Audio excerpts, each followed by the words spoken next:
pembuangan sampah. Di Laut Indonesia, jumlahnya Yang terjadi dengan Laut Indonesia selama ada di kisaran 30 hingga dari bayi yang diterima.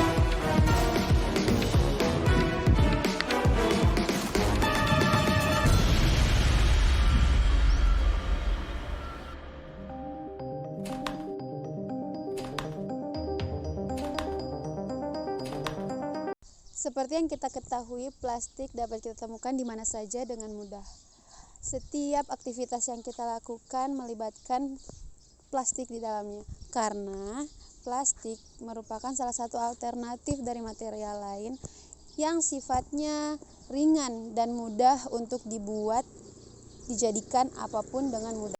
Awalnya, plastik digunakan sebagai solusi bagi manusia untuk mempermudah membawa barang agar mudah dan ringan, sehingga barang yang dibawa tidak terlalu berat.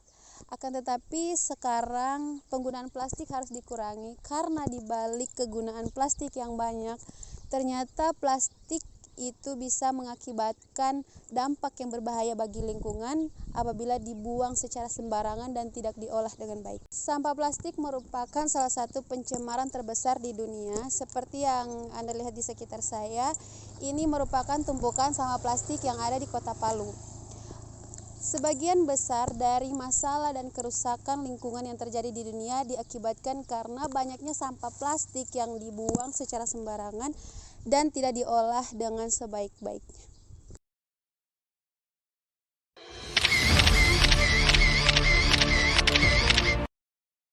Konsumsi berlebih terhadap plastik mengakibatkan sampah plastik di Indonesia semakin banyak. Nah, plastik ini diperkirakan dapat terurai 100 sampai 500 tahun kemudian. Sampah kantong plastik ini dapat mencemari tanah, air, laut, dan udara.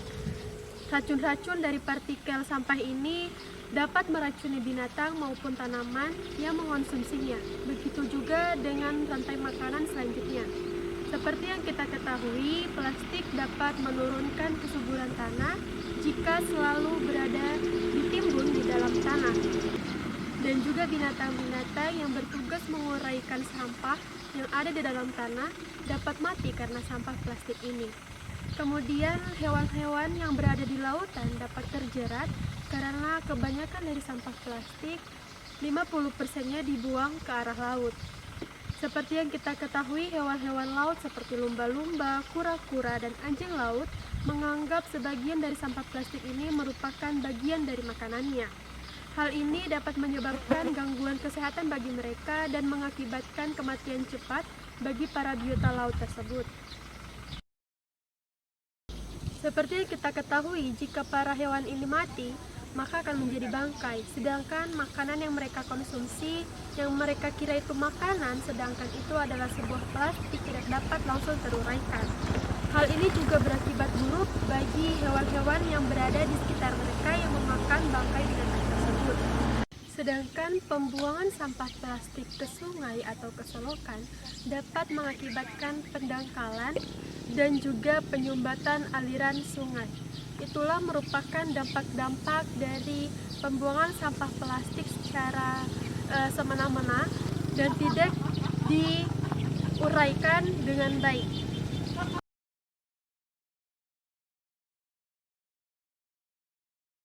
Untuk cara mengurangi sampah plastik yang ada di sekitar kita, kita bisa melakukan beberapa cara mudah yang mulai dari diri sendiri kita atau mulai dari rumah.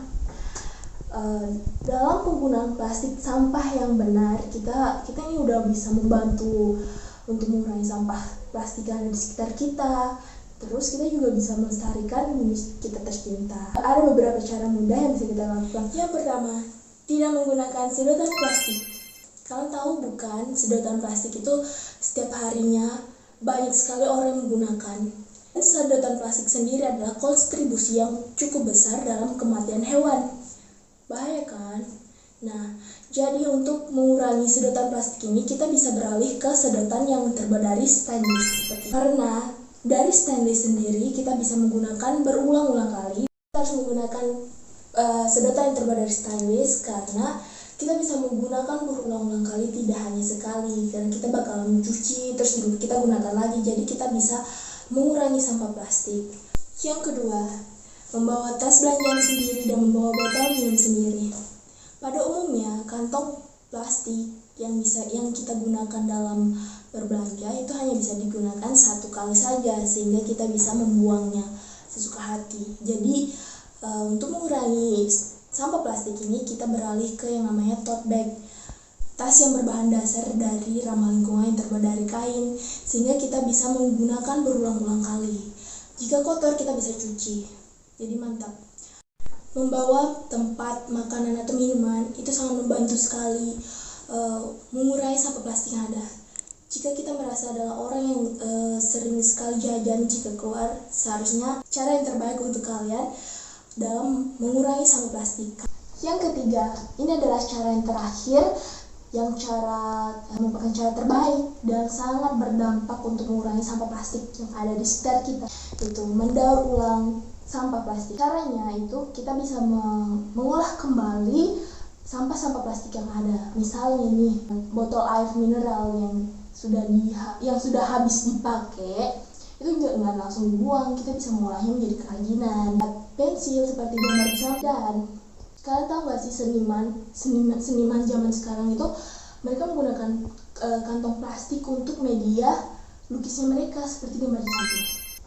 Dan tidak lupa, jika kalian mempunyai botol kemasan yang masih layak dipakai, kayak misalnya botol sampo kalian nih habis, kalian bisa refill ulang, nggak usah beli yang berbotolan lagi. Jadi itu sangat menghemat uang juga dan menghemat sampah plastik yang ada di lingkungan kita. Nah, 3 cara tadi adalah 3 cara yang sering dan bisa kita lakukan, bisa kita terapkan sendiri dari rumah.